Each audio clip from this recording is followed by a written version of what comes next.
코스모스 칼 세이건 35페이지. 코스모스의 바닷가에서. 맨 처음에 창조된 사람들은 흉악한 웃음의 마법사, 밤의 마법사, 야만인, 어둠의 마법사라는 이름으로 불렸다. 그들은 지혜를 부여받았기에 세상의 모든 것을 알아챌 수 있었다. 이들이 눈을 떠 세상을 둘러보자 그 즉시 모든 것을 인지하였으며 거대한 천구와 땅의 둥그런 얼굴도 모두 알아보았다. 그러자 창조주께서 입을 여셨다. 저들은 전지하구나. 이제 저들을 어찌하면 좋단 말이냐. 저들의 눈길이 가까운 곳에만 이르게끔 하고 땅의 얼굴도 조금씩밖에 보지 못하게 하리라. 저들은 우리 손에서 나온 한갓 피조물이 아니던가. 저들마저 신이 된 데서야 어디 말이 되겠는가. 퀴체마야의 성전 포폴부흐. 네가 넓은 땅 위를 구석구석 살펴 알아보지 못한 것이 없거든 어서 말해보아라. 빛의 전당으로 가는 길은 어디냐. 어둠이 도사리고 있는 곳은 어디냐. 욥기. 나의 위엄을 찾을 곳은 우주가 아닙니다. 그것은 내 사고의 제어기제에서 찾아져야 합니다. 내가 세상들을 차지했다면 더 가질 것이 없습니다. 우주는 공간을 온통 둘러싸서 나를 원자알갱이 하나 삼키듯이 먹어버립니다. 나는 생각함으로써 세상을 이해합니다. 블레즈 파스칼, 팡세. 알은 한정되어 있지만 무지에는 끝이 없다. 지성에 관한 한 우리는 설명이 불가능한 끝없는 무지의 바다 한가운데 떠있는 작은 섬에 불과하다. 세대가 바뀔 때마다 그 섬을 조금씩이라도 넓혀나가는 것이 인간의 의무이다. 토머스 헉슬리 1887년. 코스모스는 과거에도 있었고 현재에도 있으며 미래에도 있을 그 모든 것이다. 코스모스를 정관하노라면 깊은 울림으로 가슴으로 느낄 수 있다. 나는 그때마다 등골이 오싹해지고 목소리가 가늘게 떨리며 아득히 높은 데서 어렴풋한 기억의 심연으로 떨어지는 듯한 아주 묘한 느낌에 사로잡히고는 한다. 코스모스를 정관한다는 것이 미지 중 미지의 세계와 마주함이기 때문이다. 그러므로 그 울림, 그 느낌, 그 감정이야말로 인간이라면 그 누구나 하게 되는 당연한 반응이 아니고 무엇이겠는가. 인류는 영원 무한의 시공간에 파묻힌 하나의 점, 지구를 보금자리 삼아 살아가고 있다. 이러한 주제에 코스모스의 크기와 나이를 헤아리고자 한다는 것은 인류의 이해 수준을 훌쩍 넘는 무모한 도전일지도 모른다. 모든 인간사는 우주적 입장과 관점에서 바라볼 때 중요키는커녕 지극히 하찮고 자질구레하기까지 하다. 그러나 인류는 아직 젊고 주체할 수 없는 호기심으로 충만하며 용기 또한 대단해서 될성 싶은 떡잎임에 틀림이 없는 특별한 생물 종이다. 인류가 최근 수천 년 동안 코스모스에서의 자신의 위상과 코스모스에 관하여 이룩한 발견의 폭과 인식의 깊이는 예상 밖의 놀라움을 인류 자신에게 가져다 주었다. 우주 탐험, 그것을 생각하는 것만으로 우리의 가슴은 설렌다. 그것은 우리 모두에게 생기와 활력을 불어넣는다. 진화는 인류로 하여금 삼라만상에 대하여 의문을 품도록 유전자 속의 프로그램을 잘 짜놓았다. 그러므로 안다는 것은 사람에게 기쁨이자 생존의 도구이다. 인류라는 존재는 코스모스라는 찬란한 아침 하늘에 떠다니는 한 점 티끌에 불과하다. 그렇지만 인류의 미래는 우리가 오늘 코스모스를 얼마나 잘 이해하는가에 크게 좌우될 것이라고 나는 확신한다. 우리가 이제 떠나려는 탐험에는 회의의 정신과 상상력이 필요하다. 상상력에만 의존한다면 존재하지도 않는 세계로 빠져버리는 우를 범하게 될 것이다. 그러나 우리 앞에 놓인 탐험은 상상력 없이는 단 한 발짝도 뗄 수 없는 여정의 연속일 것이다. 회의의 정신은 공상과 실제를 분간할 줄 알게 하여 억측의 실현성 여부를 검증해준다. 코스모스는 그 바닥을 알 수 없는 깊은 보물창고로서 그 우아한 실제, 절묘한 상관관계, 그리고 기묘한 작동 원리를 그 안에 모두 품고 있다. 코스모스를 거대한 바다라고 생각한다면 지구의 표면은 곧 바닷가에 해당한다. 우주라는 바다에 대하여 우리가 알고 있는 것은 거의 대부분 우리가 이 바닷가에 서서 스스로 보고 배워서 알아낸 것이다. 직접 바닷물 속으로 들어간 것은 극히 최근의 일이다. 그것은 겨우 발가락을 적시는 수준이었다. 아니 기껏해야 발목을 물에 적셨다고나 할까? 그 물은 시원해서 좋다. 그리고 저 바다는 우리에게 들어오라고 손짓하는 듯하다. 우리가 바로 이 바다에서 나왔다는 사실을 우리는 가슴 저 깊숙한 곳으로부터 알고 있다. 그래서 인간은 근원으로 되돌아가고 싶다는 소망을 간절하게 품는 것이다.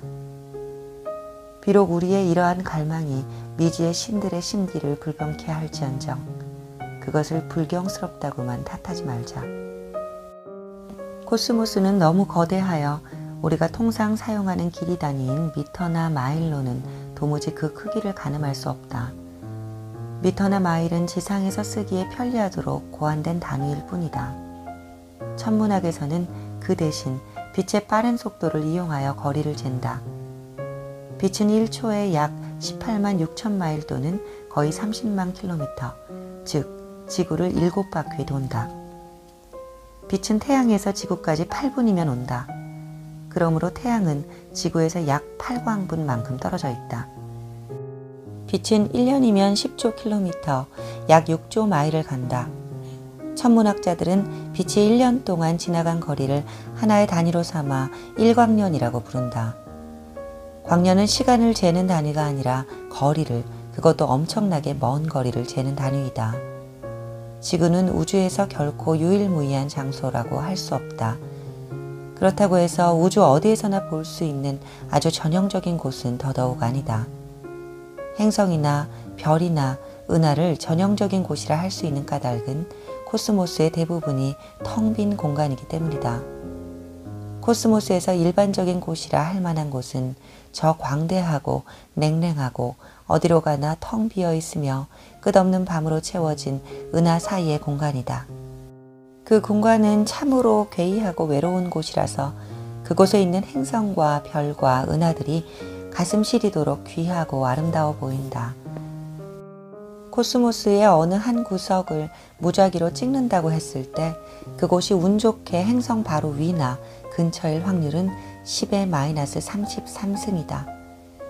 우리가 살면서 일어날 확률이 그렇게 낮은 일이 일어나는 것을 본다면 우리는 그 일에 매혹될 수밖에 없을 것이다. 이런 의미에서 사람이 살고 있는 이 세상은 참으로 고귀한 것이라고 단언할 수 있다.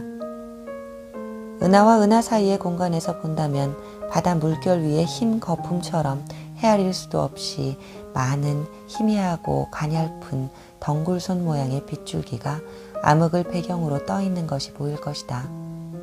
이것들이 은하다.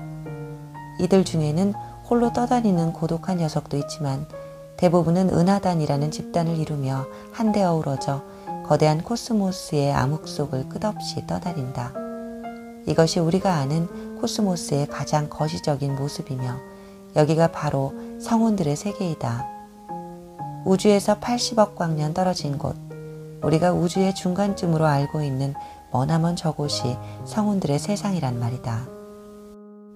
은하는 기체와 티끌과 별로 이루어져 있다. 수십억 개에 이르는 별들이 무더기로 모여 은하를 이룬다. 별 하나하나가 누군가에게는 태양일 수 있다. 그러므로 은하 안에는 별들이 있고 세계가 있고 아마도 각종 생명이 번성한 자연계가 있고 지능을 소유한 고등생물의 집단이 있으며 우주여행을 자유자재로 할 수 있는 고도의 문명사회들도 있을 것이다. 그러나 이처럼 은하를 멀리서 바라보면 은하가 아기자기한 것들을 모아놓은 하나의 예술작품으로 보인다. 그것은 조개 껍데기나 산호조각처럼 코스모스라는 바다에서 자연이 영겁의 세월에 걸쳐 조탁하여 만들어낸 예술품이다. 우주에는 은하가 대략 1000억 개 있고 각각의 은하에는 저마다 평균 1000억 개의 별이 있다. 모든 은하를 다 합치면 별의 수는 10의 11승 곱하기 10의 11승 은 10의 22승계나 된다. 게다가 각 은하에는 적어도 별의 수만큼 행성들이 있을 것이다. 이토록 어마어마한 수의 별들 중에서 생명이 사는 행성을 아주 평범한 별인 우리의 태양만이 거느릴 가능성은 얼마나 될까? 코스모스의 어느 한 구석에 숨은 듯이 박혀있는 우리에게만 어찌 그런 행운이 찾아올 수 있었을까? 우리의 특별한 행운을 생각하는 것보다 우주가 생명으로 그득그득 넘쳐난다고 생각하는 편이 훨씬 더 그럴듯하다. 그러나 그것이 사실인지 아닌지를 우리는 아직 모른다. 우리는 이것을 알아내기 위한 탐험을 이제 막 시작했을 뿐이다. 80억 광년쯤 떨어진 곳에서는 우리 은하수 은하가 속해 있는 은하단이 있는지도 확인하기 힘들다. 그러니 태양이나 지구는 더 말할 나위 있겠는가. 그러나 현재까지 우리가 생명이 서식한다고 알고 있는 행성은 지구밖에 없다. 그렇지만 지구는 암석과 금속으로 이루어진 조그마한 바위 덩어리에 불과하다. 간신히 태양빛을 반사하고 있기에 조금만 멀리 떨어져도 그 존재를 알아볼 수 없다. 그러나 우리의 코스모스 항해는 지구의 천문학자들이 국부은하군이라고 부르는 곳에 곧 다다른다. 국부은하군은 지름이 몇백 년 광년 정도 되고 10개에서 20개의 은하들로 이루어져 있다. 그 중에 유별나지 않은 아주 소박한 은하단이 하나 있다. 그리고 그 안에 M31이라는 은하가 있는데 지구에서는 안드로메다 자리에서 관측된다. N31은 별과 티끌과 기체가 모여서 거대한 바람개비 모양을 하고 있는 나선 은하로서 작은 위성 은하를 둘 거느리고 있다. 이 두 개의 외소 타원 은하를 붙들고 있는 힘이 중력인데 나를 의자에 앉아있도록 붙들어주는 힘도 중력이다. 우주 어디에서나 똑같은 자연 법칙이 성립하는 것이다. 이제 우리 여행은 지구로부터 200만 광년의 거리를 통과했다. M31 너머로 그와 비슷한 모양의 나선 은하가 하나 더 있다. 그것은 나선팔을 천천히 2억 5천만 년마다 한 번씩 돌리는 바로 우리 은하수, 은하이다.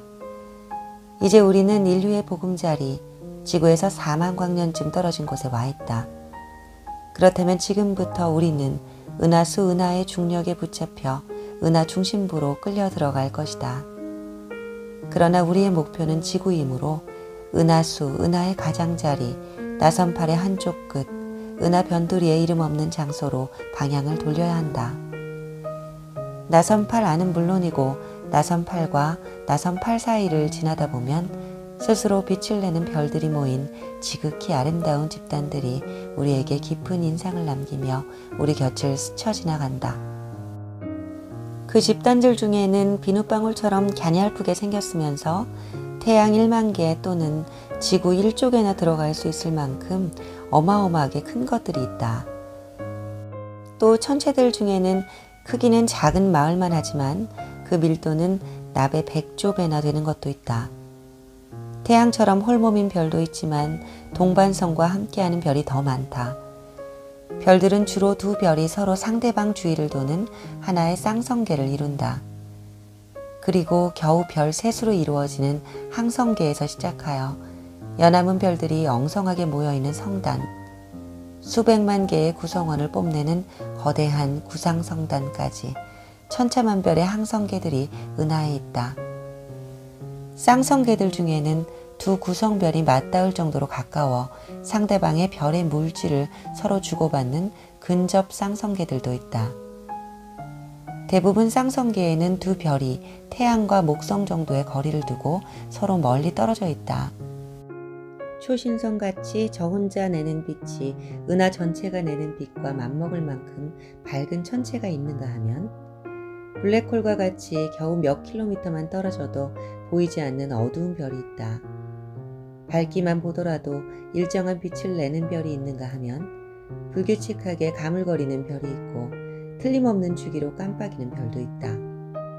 우아하고 장중하게 자전하는 별이 있는 반면 팽이같이 지나치게 빨리 돌다가 제 형체마저 찌부러뜨린 별도 있다. 대개의 별들은 가시광선과 적외선을 내지만 어떤 별은 하도 뜨거워서 X선이나 전파를 내기도 한다. 푸른색의 별은 뜨거운 젊은 별이고 노란색의 별은 평범한 중년기의 별이다. 붉은 별은 나이가 들어 죽어가는 별이며 작고 하얀 별이나 검은 별은 아예 죽음의 문턱에 이른 별이다. 이렇게 다양한 성격의 별들이 우리 은하 안에서 4천억 개 정도 있다. 이 별들이 복잡하면서도 질서정연하고 우아한 법칙에 따라 움직인다. 이 많은 별들 중에서 지구인들이 가까이 알고 지내는 별은 적어도 아직까지는 태양 하나뿐이다. 항성계들은 이웃 항성계와 수억 년의 거리를 사이에 둔 채로 격리되어 있다.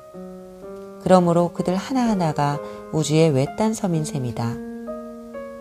이렇게 셀 수도 없을 정도로 많은 섬들 중에는 진화 단계에서 지성을 갖추게 된 생물들이 태어난 곳도 있을 것이다. 그들은 저마다 제가 살고 있는 알량한 행성이나 변변치 못한 별 연함은 개가 이 세상의 전부인지 알 것이다. 인류는 지구에 고립된 채로 성장해 왔으나 이제는 서서히 그것도 제 스스로 코스모스를 이해하기 시작했다. 그런 별 중에는 수백만 개의 크고 작은 암석 조각으로 둘러싸인 별들도 있을 것이다. 이 돌덩이들은 진화를 못한 초기 단계의 행성계이다. 그리고 어쩌면 우리 태양계와 비슷한 행성계를 갖춘 별들도 있을 것이다. 그 행성계의 외곽에는 고리를 걸치고 얼음 위성을 거느린 거대한 기체 행성들이 있고 가운데로 갈수록 더 작고 따뜻하며 푸른 하늘과 흰 구름을 가진 세계들이 있을지도 모른다. 그런 행성들 중 하나에서 지적 생물이 진화해 행성 표면을 대규모로 개조하고 있을지도 모른다. 그들은 코스모스에 사는 우리의 형제요 자매이다. 그들은 지구의 인류와 어떻게 다를까? 겉모습은 어떻고 신체의 생화학적 메커니즘, 신경생리학적 구조, 역사, 정치, 과학, 기술, 예술, 음악, 종교, 철학은 어떨까? 언젠가 우리는 저들을 알게 될 것이다. 이제 우리는 지구에서 1광년 떨어진 지구의 뒷마당에 이르렀다. 거대한 눈덩이들이 태양을 둥글게 에워싸며 무리를 이루고 있다. 해성들의 고향이다. 얼음과 암석과 유기분자가 이 해성들의 핵심 구성 성분이다. 지나가던 별들의 중력이 심심치 않게 이들을 슬쩍슬쩍 건드리면 그때마다 얼음덩어리들 중 하나가 태양계 안쪽으로 날아간다. 그러면 태양의 열이 얼음을 증발시키고 얼음덩어리에서 아름다운 해성의 꼬리가 길게 뻗어나온다. 자, 이제 태양계의 행성들로 다가가 보자. 행성은 해성보다 좀 더 큰 세계이다. 이들은 태양의 중력에 붙잡혀서 거의 원형의 궤도를 따라 태양 주위를 돌고 있다. 그리고 주로 태양의 광선에서 열을 공급받는다. 명왕성은 메탄 얼음으로 덮여있는 행성으로 카론이라는 대형 위성을 하나 거느리고 있다. 태양 광선을 멀찍이서 받는 명왕성에서는 태양이 칠흑의 어둠 속에서 작게 빛나는 점으로밖에 보이지 않는다. 해왕성, 천왕성, 태양계의 보석인 토성, 그리고 목성은 거대한 기체 덩어리들이다. 이 목성형 행성들은 하나도 빠짐없이 얼어붙은 위성들을 주르르 거느리고 있다. 기체 행성들과 거대한 빙상덩이들이 공전하는 지역을 지나 태양 쪽으로 향하여 따뜻한 내행성계로 들어가면 우리는 그곳에서 암석지대를 만나게 된다. 예를 들어 붉은 화성에는 화산이 솟아오르고 깊은 협곡이 입을 쩍쩍 벌리며 어마어마한 규모의 모래폭풍이 행성 전체를 휘감는다. 어쩌면 화성에는 아주 단순한 생물이 있을지도 모른다. 지금까지 우리가 보아온 모든 행성들은 태양 주위를 공전한다. 태양은 우리에게 가장 가까운 별이다. 태양의 중심에는 수소와 헬륨, 기체가 핵융합 반응을 일으키는 용광로가 자리 잡고 있다. 이 용광로가 태양계를 두루 비추는 빛의 원천인 것이다. 드디어 기나긴 여행이 끝나고 우리는 작고 부서지기 쉬운 청백색의 세계로 돌아왔다. 우리의 상상력이 아무리 대담하게 비약한다 한들 지구를 코스모스라는 광대한 바다와 대등하다 할 수는 없을 것이다. 지구는 광막한 우주의 미아이며 무수히 많은 세계 중에 하나일 뿐이다. 지구가 우리에게만 의미심장한 곳일지 모르겠지만 어쩌랴 우리의 보금자리요 우리를 길러준 부모가 지구인 것을. 이곳에서 생명이 발생하여 진화했으며 인류도 이곳에서 태어나 유년기를 지내고 성년으로 자라는 중이다. 바로 여기에서 인류는 코스모스 탐험의 열정을 키웠으며 아무런 보장 없이 고통스러운 우리의 운명을 개척해 나가고 있다. 행성 지구에 오신 것을 환영합니다. 푸른 질소의 하늘이 있고 바다가 있고 서늘한 숲이 펼쳐져 있으며 부드러운 들판이 달리는 지구에 오신 것을 환영합니다. 지구는 생명이 약동하는 활력의 세계이다.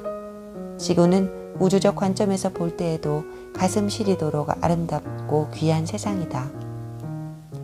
지구는 이 시점까지 우리가 알고 있는 한 유일한 생명의 보금자리이다. 우리는 공간과 시간을 헤쳐 우주를 두루 돌아다녔다. 그렇지만 코스모스의 물질이 생명을 얻어 숨을 쉬고 사물을 인식할 수 있게 된 곳은 이곳 이외에는 아직 찾을 수가 없었다.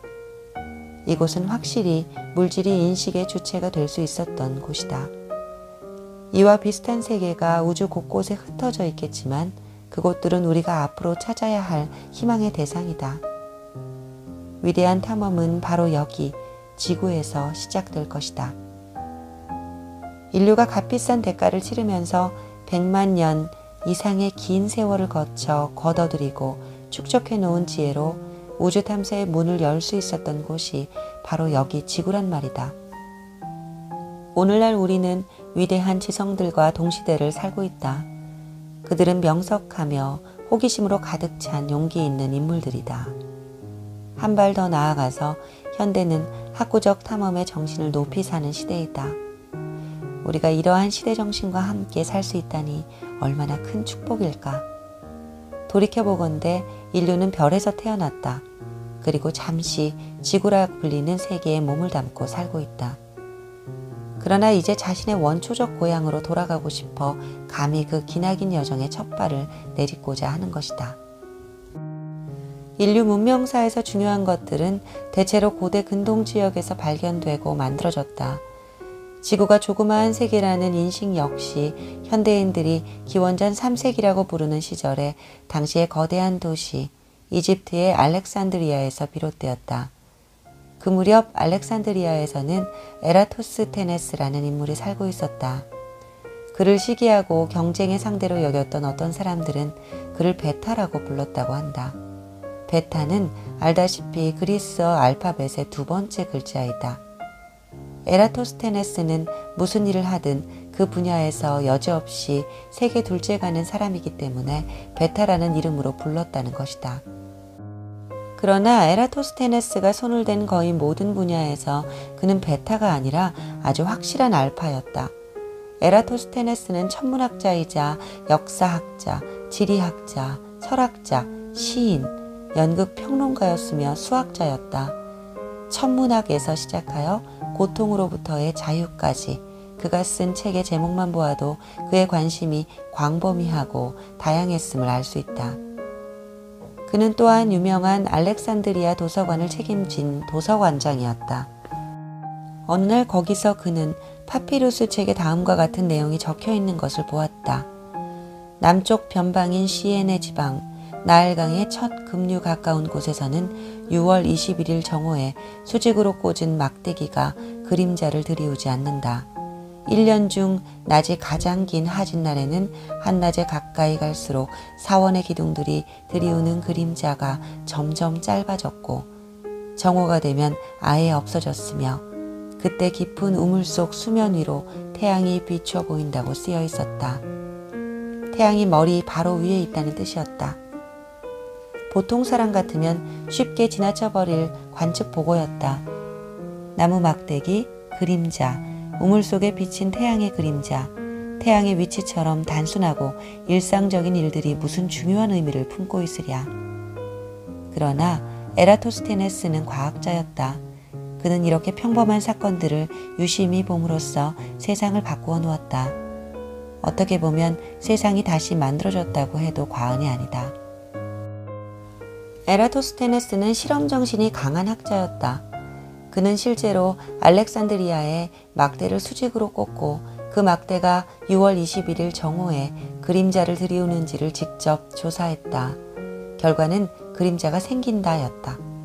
이에 에라토스테네스는 어떻게 똑같은 시각에 시에네에 꽂힌 막대기는 그림자를 들이우지 않는데 그보다 더 북쪽에 있는 알렉산드리아에서는 그림자를 만드는지 자문해 보았다. 땅바닥에 고대 이집트의 지도를 그려놓고 똑같은 길이의 막대기 둘을 구해다가 하나는 알렉산드리아에 하나는 시에네에 수직으로 세워놓았다고 치자. 어느 때이든 간에 각각의 막대기가 그림자를 전혀 들이우지 않는 시각이 있을 것이다. 지구가 평평하다는 사실을 전제했다면 그것은 쉽게 이해할 수 있다. 그건 그때 태양이 바로 머리 위에 비춘다는 뜻이기 때문이다. 만약 두 막대가 동시에 똑같은 길이의 그림자를 들이운다면 그건 역시 평평한 지구에서는 말이 된다. 태양광선이 두 막대를 비스듬히 조이되 그 비추는 각도가 똑같다는 뜻이다. 그러나 같은 시간에 시에네의 막대에는 그림자가 생기지 않는데 알렉산드리아에는 그림자가 생기는 것은 무엇 때문일까? 에라토스테네스가 보아하니 나올 수 있는 유일한 해답은 지구의 표면이 곡면이라는 것이었다. 뿐만 아니라 그 곡면에 구부러지는 정도가 크면 클수록 그림자의 길이의 차이도 클 것이다. 태양이 워낙 멀리 떨어져 있기 때문에 지구에 다다른 태양광선은 지구 표면 어디에나 평행하게 떨어진다. 따라서 태양광선에 대해 각기 다른 각도로 세워져 있는 두 막대기는 서로 길이가 다른 그림자를 들이우게 된다. 그림자 길이의 차이로 따져보니 알렉산드리아와 시에네는 지구 표면을 따라 7도 정도 떨어져 있어야 했다. 다시 말해서 두 막대기의 끝을 지구 중심까지 뚫고 들어가도록 연장한다면 두 막대기 사이각이 7도가 된다는 뜻이다. 지구 둘레 전체가 360도이므로 7도는 전체의 50분의 1 정도다. 에라토스테네스는 사람을 시켜 시에네까지 걸어가게 한 다음 그 거리를 보폭으로 재봤기 때문에 시에네가 알렉산드리아에서 대략 800km 정도 떨어져 있다고 알고 있었다.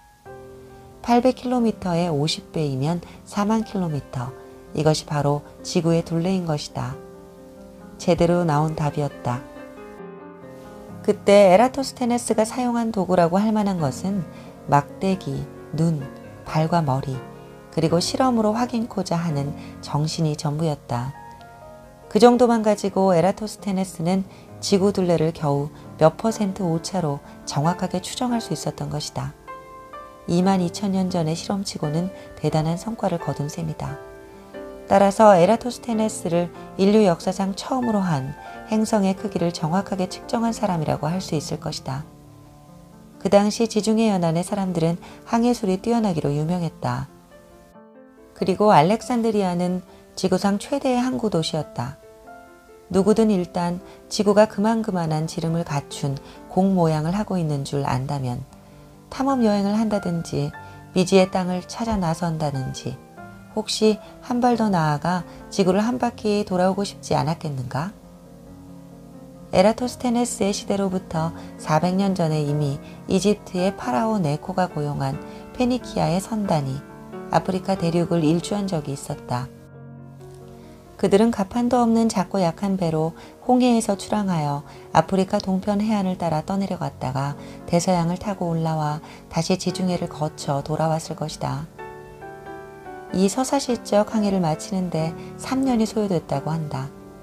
오늘날 3년은 보이저 우주선이 지구에서 토성까지 가는데 걸리는 시간이다. 에라토스테네스의 발견이 있은 후 용감하고 대담한 선원들이 여러 번 대항해를 시도하고는 했다. 그들이 모는 배는 실로 조망만한 크기였을 것이다. 항법 도구라고는 초보적인 수준의 것들밖에 없었다. 추측 항법이 전부였으며 해안선을 따라 갈 수 있는 데까지 항해했다. 처음 나선 바다일 경우에는 밤하늘에 뜨는 별자리들이 상대적인 위치를 수평선을 기준 삼아 관찰하는 식으로 현 위치의 위도를 잴 수 있었다. 하지만 이런 방법으로 경도는 알 수 없었다. 그러니 미지의 망망대해를 떠다니는 선원들은 낯익은 별자리를 보면서 불안한 마음을 가라앉혔을 것이다. 별은 탐험가의 벗이다. 별은 예전에 지구의 바다를 향해 하는 배들에게 도움을 주었듯이 지금도 우주의 바다로 나선 우주선에 힘이 되어준다. 에라토스테네스 이후로 여러 사람이 시도했겠지만 마젤란이 나타날 때까지는 그 누구도 지구를 일주하는 데 성공하지 못했다. 뱃사람과 항해장은 원래 세상사에 능하고 실리를 따지는 사람들이다. 그런 사람들이 알렉산드리아에 사는 어느 과학자의 계산을 믿고 목숨을 건 도박을 하였으니 많은 이야깃거리와 무용담이 오갔을 것이다. 에라토스테네스 시대에 만들어진 지구는 지구를 우주에서 내려다본 모습으로 되어 있는데 이 지구의 탐험이 잘된 지중해 지역은 기본적으로 정확했지만 거기에서부터 벗어나면 벗어날수록 부정확했다. 코스모스에 관한 우리의 현대 자료도 이 점에서는 마찬가지다. 이것은 아쉬운 일이지만 어쩔 수 없는 일이기도 하다. 1세기의 알렉산드리아의 지리학자 스트라본은 다음과 같은 글을 남겼다. 지구를 일주하고자 나섰다 되돌아온 사람들은 대륙의 앞을 막아 회항한 것이 아니라고 한다. 바닷길은 항상 거침없이 열려 있었건만 더 못 가고 돌아온 까닭은 오로지 자신의 의욕 상실과 식량 부족 때문이라고 한다. 에라토스테네스는 대서양의 넓이가 걸림돌이 되지 않는다면 이베리아 반도에서 인도까지 바다를 타고 수월하게 갈 수도 있을 것이라고 생각했다. 살기 적합한 땅이 온대 지방에 한두 개 정도 더 존재할 가능성은 충분히 있다. 만약 세상 저편에 누군가 산다면 그들은 이 땅에 존재하는 우리와 같은 사람이 아닐 것이니 우리는 그곳을 또 다른 세계로 보아야 마땅하다. 인류가 비로소 진정한 의미의 다른 세계로 용감히 발을 내딛게 된 것이다. 뒤이어 지구 탐험 사업이 세계 곳곳에서 벌어졌는데 그 중에는 중국과 폴리네시아로부터 오는 여행이 있었는가 하면 또 그곳으로 가는 여행도 있었다. 이 같은 인류 탐험사의 절정은 물론 크리스토퍼 콜럼버스의 아메리카 대륙의 발견을 시작으로 그 후 몇백 년 동안 이루어진 항해들이다. 이로써 지구의 지리적 탐사가 완성되었다. 콜럼버스의 첫 항해는 에라스토테네스의 계산과 아주 직접적인 연관이 있었다. 콜럼버스에게는 그가 인도의 제국들로 가는 사업이라 이름한 사업 계획이 하나 있었다.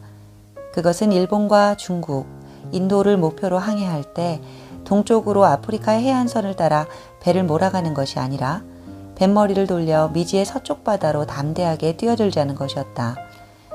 에라토스테네스의 쪽집게 같은 예견대로 이베리아 반도에서 인도까지 바다를 타고 가는 것이었다. 콜럼버스는 고지도를 파는 떠돌이 도붓장수였다. 그는 옛 지리학자들에 관한 서적과 또 그들이 쓴 책들을 열성적으로 읽었다. 그 중에는 에라스토테네스, 스트라본, 프롤레마이오스의 저술도 들어있었다. 그러나 인도로 가는 사업이 성공하려면 그 긴 여정에서 배와 사람이 견뎌내야 하는데 그러기에는 에라스토테네스가 예측한 지구의 크기가 너무 컸다. 그래서 콜럼버스는 잔꾀를 부려 자기의 계산을 조작했다. 그 외 계획을 검토하던 살라망카 대학의 교수들도 콜럼버스의 계산이 거짓이란 점을 제대로 지적했다고 한다.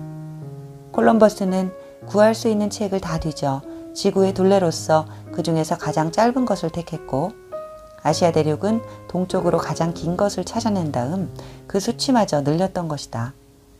가는 도중에 아메리카 대륙이 있었기에 망정이지 없었더라면 콜럼버스는 쫄딱 망했을 것이다. 지금은 수많은 탐험대가 지구의 구석구석을 이미 다 거쳐간 후다. 신대륙도 잃어버린 땅도 지구에서는 더 이상 찾을 수가 없다. 과학기술의 발달로 인간은 지구에서 가장 황량하고 외딴 지역에서라도 찾아가서 탐사할 수 있게 되었다. 또 그런 악조건의 환경에서도 우리는 삶을 영위할 수 있게 됐다. 현대는 인간이 과학기술을 이용하여 우주로 과감히 나아가 지구 이외의 세계를 탐험하기 시작한 위대한 시대이다. 자신들의 발목을 잡고 놓아주지 않던 지구의 모습을 지구 바깥에서 내려다본 기쁨은 얼마나 큰가. 지구는 에라토스테네스가 예측한 규모와 모양 그대로였으며 대륙들의 윤곽선은 옛 지도 제작자들의 능력과 솜씨를 새삼스럽게 확인해 주었다. 에라토스테네스와 알렉산드리아의 지리학자들이 그 자리에 함께할 수 있었다면 모두 무릎을 치며 좋아하지 않았을까? 알렉산드리아는 기원전 300년 전경부터 약 600년 동안 인류를 우주의 바다로 이끈 지적 모험을 잉태하고 양육한 곳이다. 그러나 대리석 도시의 위용과 영광의 흔적은 이제 어디에도 찾아볼 수가 없다. 피지배층이 느꼈던 배움에 대한 두려움과 그들이 겪어야 했었던 지배층으로부터의 억압에 대한 반작용의 결과로 옛 알렉산드리아의 영광은 대중의 기억에서 거의 완전히 지워지고 말았다. 알렉산드리아는 지극히 다양한 사람들이 살았다. 번성 초기에는 마케도니아 병사가, 좀 후대에 와서는 로마의 병사들이 우글댔다. 알렉산드리아의 전성기에는 이집트의 사제, 그리스의 귀족, 페니키아 선원, 유대인 상인, 인도와 사하라 사막의 남쪽 지방에서 온 아프리카 방문객 같은 다양한 사람들이 노예 계층의 막대한 인구를 제외하고 대체적으로 같이 어울리고 서로를 존중하며 살았다.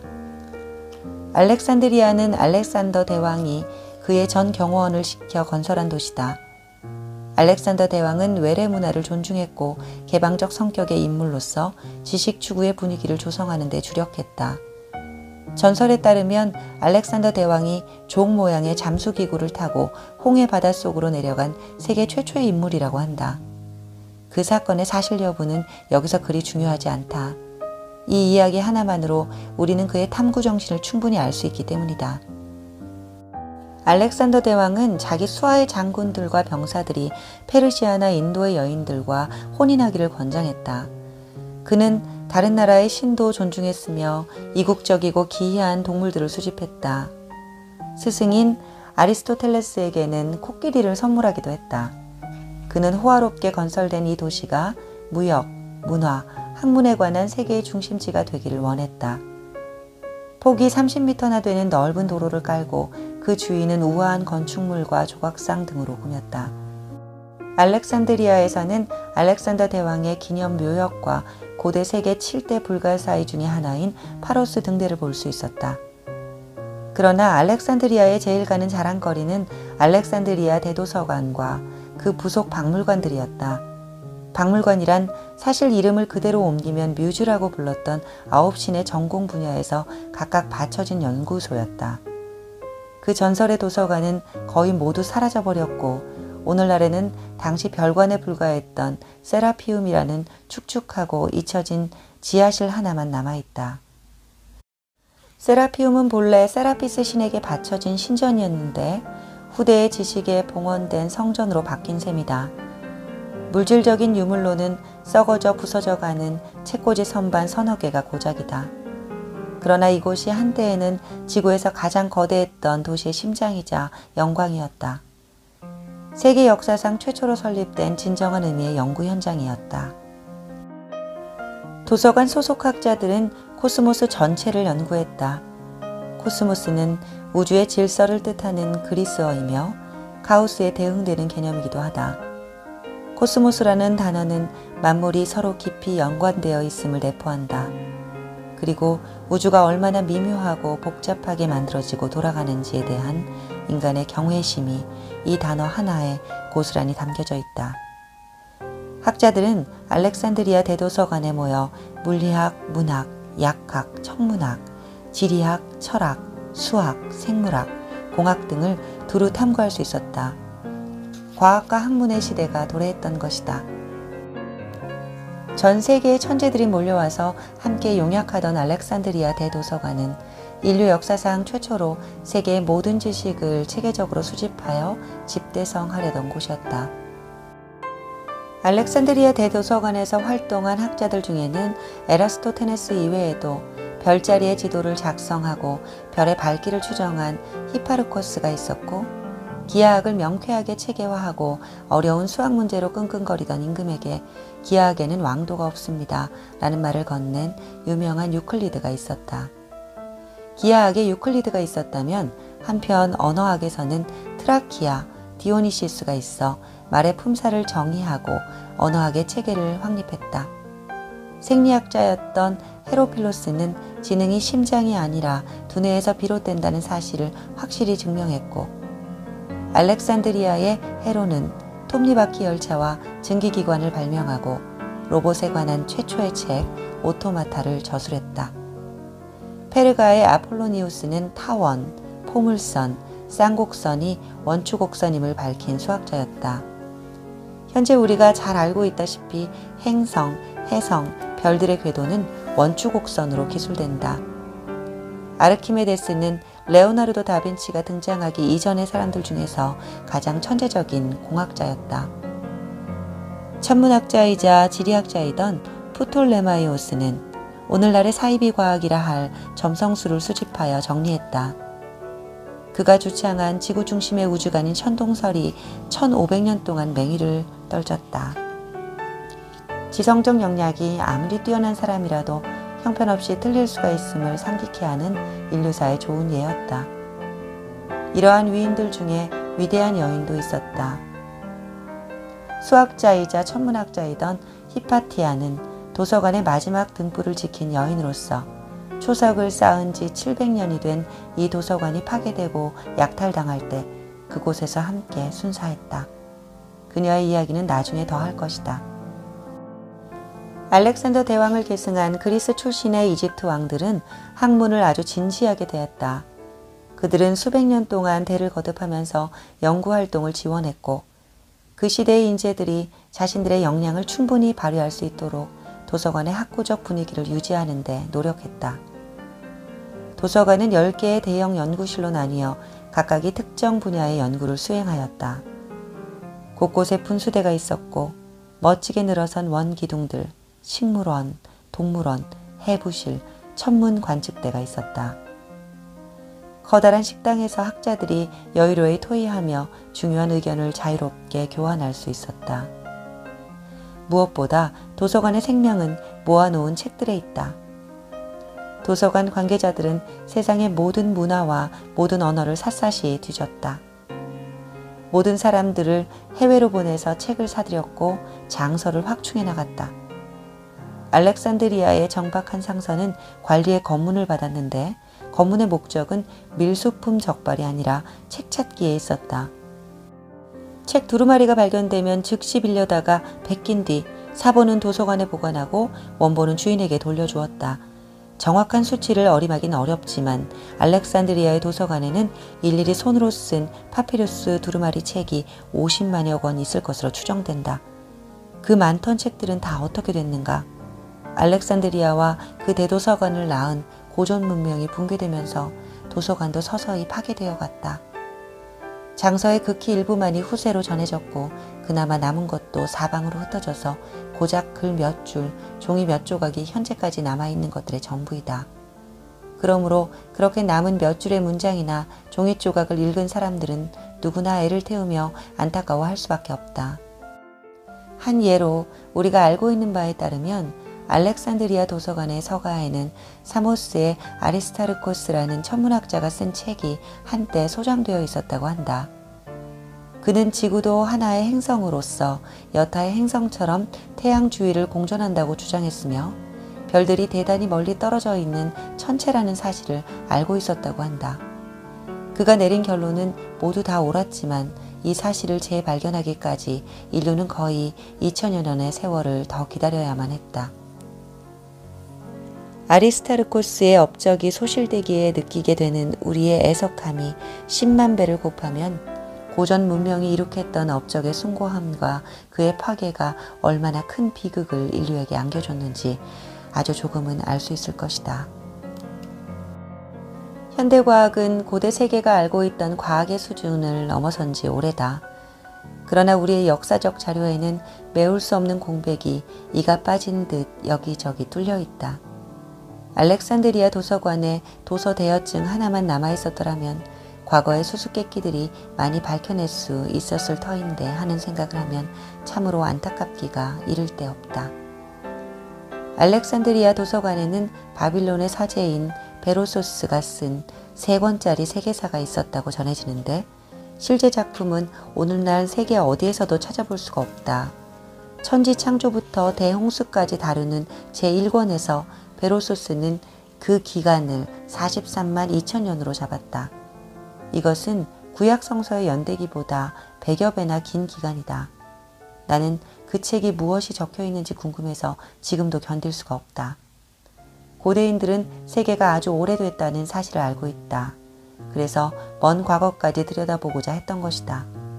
이제 우리는 우주가 옛사람들이 상상할 수 있었던 것보다 훨씬 더 오래됐음을 알고 있다. 인류는 지구 바깥으로 나가서 우주를 관찰할 수 있게 되었다.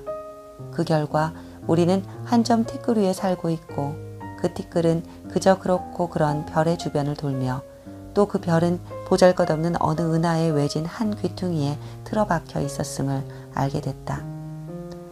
우리의 존재가 무한한 공간 속의 한 점이라면 흐르는 시간 속에서도 찰나의 순간밖에 차지하지 못한다. 이제 우리는 우주의 나이가 적어도 가장 최근에 부활한 우주가 약 150억에서 200억 년이 되었다는 사실을 안다. 이것은 대폭발 또는 빅뱅이라고 불리는 시점에서부터 계산한 우주의 나이다. 우주가 처음 생겼을 때에는 은하도 별도 행성도 없었다. 생명도 문명도 없이 그저 휘황한 불덩이가 우주 공간을 균일하게 채우고 있었을 뿐이다. 대폭발의 혼돈으로부터 이제 막 우리가 깨닫기 시작한 조화의 코스모스로 이어지기까지 우주가 밟아온 진화의 과정은 물질과 에너지의 멋진 상호 변환이었다. 이 지극히 숭고한 전환의 과정을 엿볼 수 있었음은 인류사에서 현대인만이 누릴 수 있는 특권임을 깨달아야 한다. 그리고 우주 어딘가에서 우리보다 지능이 더 높은 생물을 찾을 때까지 우리 인류야말로 우주가 내놓은 가장 눈부신 변환의 결과물이라고 할 수 있을 것이다. 인류는 대폭발의 아득히 먼 후손이다. 우리는 코스모스에서 나왔다. 그리고 코스모스를 알고자 더불어 코스모스를 변화시키고자 태어난 존재이다.